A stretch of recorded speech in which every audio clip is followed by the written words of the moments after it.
সন্ধ্যার আগে আগে 6 নম্বর মুক্ত করতে হবে। টঙ্গীর মাঠে যা ঘটানো হয়েছে নিশ্চয়ই পরাজিত শক্তির প্ররোচনায়, ভারতের দালালি করে, ভারতের প্ররোচনায় বর্তমান অন্তর্বর্তীকালীন সরকারকে অকার্যকর করার জন্য, চ্যালেঞ্জের সম্মুখীন করার জন্য এই কাজটি ঘটাইছে। ভিডিও সহকারে রিপোর্ট করেছেন যে তারা আজকে যে ধরা পড়ছে মাহজবিন নূর এবং তাদের চিহ্নিত ব্যক্তিগুলো ইসরায়েল সফর করে ইসরায়েলের মোসাদের সাথে তারা বৈঠক করেছেন। গত ফ্যাসিস্ট সরকারের স্বরাষ্ট্রমন্ত্রী একদিন বলেছিল যে তারা ইহুদিদের দালাল।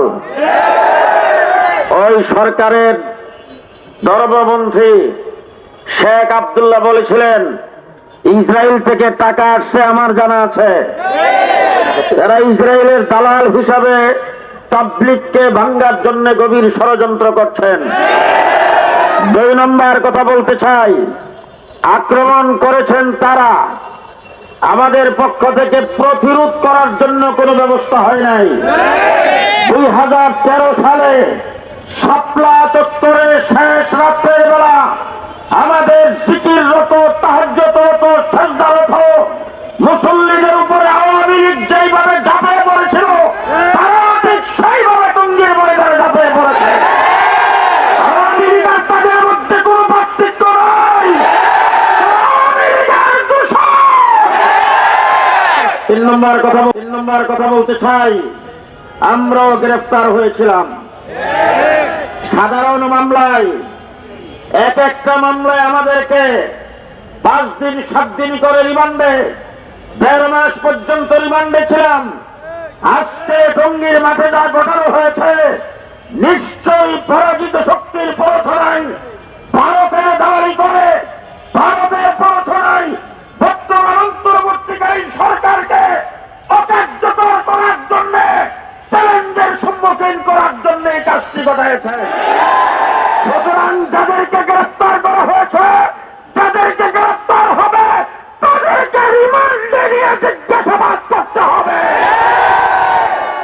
শেষ কথা বলতে চাই, মিরপুর 6 নম্বর মার্কাজ সাদিয়ানীদের তাবলীগ আর সেখানে চলবে না। এখন যারা হাত না উঠেছে এরা এই দলের সাদিয়ানীদের তাবলীগ 6 নম্বর মার্কাজে আর চলবে না।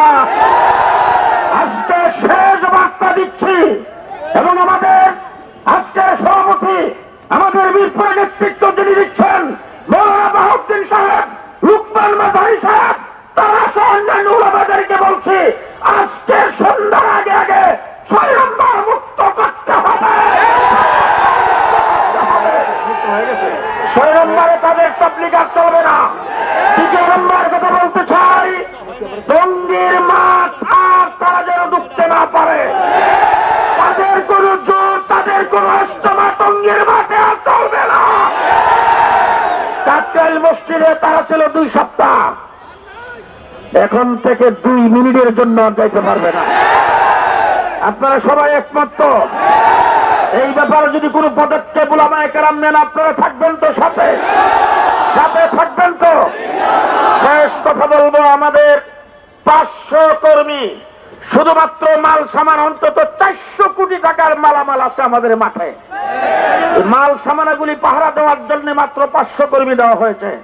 সেখানে 12টা গেট, এক একটা গেটের মধ্যে 100 করে লোকের দরকার।